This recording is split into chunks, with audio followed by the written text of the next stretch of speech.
Right, so in today's video, we're going to be changing this space up ever so slightly. We're going to be getting rid of these bulbs that have been in here now since around about October time, November time last year. They've obviously come through this spring. They've given the garden a nice splash of colour, but some of them have started to die back now, and we're going to be replacing all of these today with some bedding plants. But it's not just because these are dying off, it's also because you can see we've got a few dead patches along the edge of the lawn. The fact that they're so tall means the dogs actually started to wee up against them.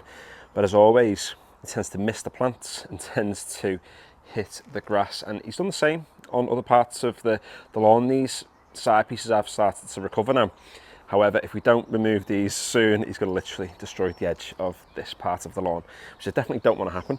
And we have got loads of bedding plants that we're going to be putting in. You can see them down there, having a boss old time on the potting bench. But what the plan is to do over the next 12 months or so is to start using this greenhouse a little bit more, and we're going to be hoping to, not this year but for next, grow all of our own bedding plants. So in a way, we're just literally buying seeds, and probably the most cost effective way of transforming your space and a little bit of colour into your garden. And the bedding plants we're putting in here today are hopefully going to be lasting us for the next few months. They're going to get us through the whole of the summer, and once we get to the autumn, we'll take them all out and we'll replace them with the bulbs again, and let that cycle continues. You can just leave the bulbs in the soil and plant over them. However, what we are going to do is we have some bulbs in some pots around the garden. We're going to leave those in there just for this entire year and see how they come back next year. We'll remove these ones though, replant them next year and see if that makes any kind of difference. So less waffling, let's remove all of these bulbs and get to it.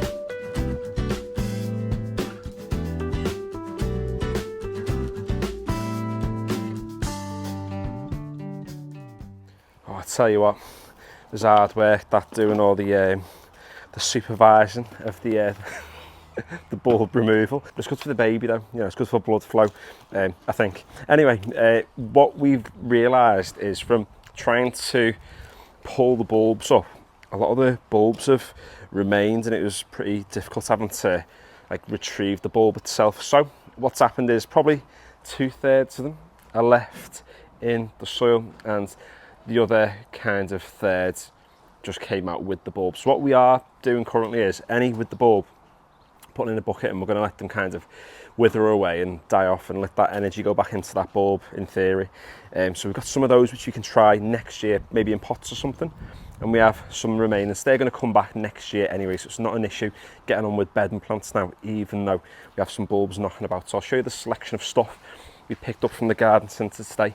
Around about 30 quid, give or take. I think it was 37, but that included the bag of soil. So got loads of different colours of things, different heights. We have some that are taller, some that are going to be a little bit more sort of shallow on the bed, and hopefully nothing too tall so the dog doesn't wee up against them and onto the grass. But hopefully this time next year we've got a lot of stuff growing from seed, which will save us a little bit of money. So what we're going to do now is just till the soil ever so slightly, break it up a little bit more, incorporate some more compost into it, and we'll get in there with the plants as well and get it looking absolutely boss. Look at him, just living his best life, rolling round on the grass.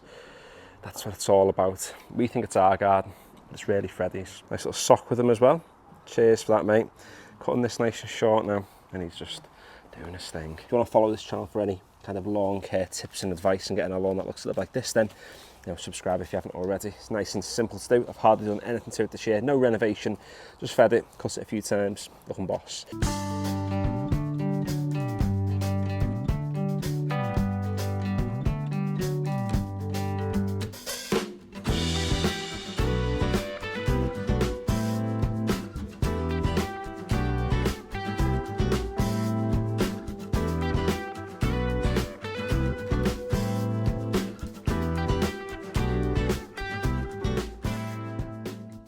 So what we're doing is we're putting a couple of the bedding plants together, just so, you know, when these start to bloom, it looks a little bit, you know, more full.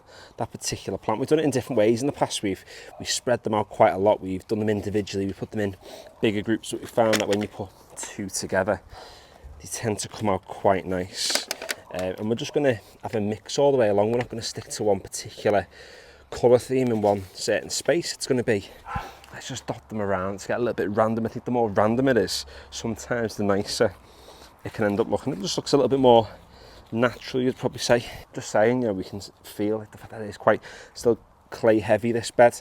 However, for the past couple of years now, we've put bedding plants in this, and we've always tried to incorporate, you know, more compost into it, which means sort of like slowly over time the soil is starting to change and evolve. And even if you have got clay soil, don't feel like you need to dig it all out. Just aim to improve it over time. The roots of the plants are always going to help to break things down, probably not massively because of the quantity of what we're putting in here. It's not a massive amount. However, tiller in the soil, incorporating more compost into it year on year, is always just going to help with the process.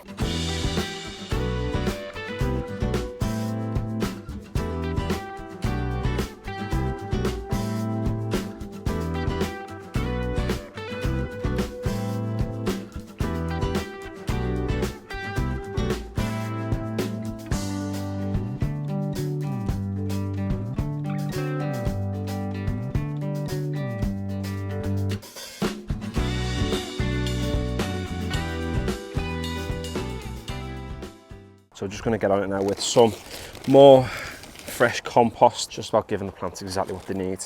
You can always get on with some plant food as well, which is something we are going to do to this bed. Get everything off to a flying start. It may just mean that we've got to get on with a little bit more water and a time of recording. It's kind of mid to late May then, but I think it's kind of mid-May at the moment. So maybe by the time I post this, it might be late May, and maybe we've got some rain. Fingers crossed, because we'll need to water this as well as everything else in the garden, which we've been having to do a lot recently. And there we go, just like that. We've changed this bed and we've got a new set of flowers now, which are going to sort of start to flourish and kick in over the next few weeks or so. And these are the plants now that are going to live in here until probably the back end of October, when we get in with a few more bulbs and things and let those get ready for next gardening season. And so I personally think it's looking pretty decent at the moment, and hopefully because they are much lower, we get less of this stuff. And it will be interesting to see how long it takes for these patches to fill in. And someone's going to say that I've just touched the dogweed space.